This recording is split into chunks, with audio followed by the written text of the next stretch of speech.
আসসালামু আলাইকুম ভিউয়ার্স, আশা করতেছি আপনারা সবাই ভালো আছেন। তো আজকে আমরা ইমো অফিসিয়াল সফটওয়্যার নিয়ে কথা বলবো। আপনারা কি করে ইমো অফিসিয়াল সফটওয়্যার নিতে পারেন, ইভেন কি করে 100% শেয়ার হয়ে নিতে পারেন, যে কার কাছ থেকে সফটওয়্যার নিলে আপনারা সফটওয়্যারগুলো ইউজ করতে পারবেন, প্রতারিত হবেন না।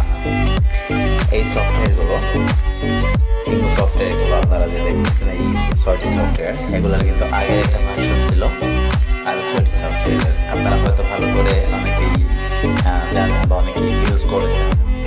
এই সফটওয়্যারগুলো বন্ধ করার কারণ কি? পুরোনো সফটওয়্যারগুলো বন্ধ করার কারণ কি? পুরোনো সফটওয়্যারগুলো বন্ধ করার কারণ হচ্ছে যে এই সফটওয়্যারগুলো আগে যখন মানুষকে দেওয়া হতো, সেই ক্ষেত্রে সে কিন্তু এই সফটওয়্যারগুলো নিয়ে অন্য আরেকজনকে দিয়ে দিত।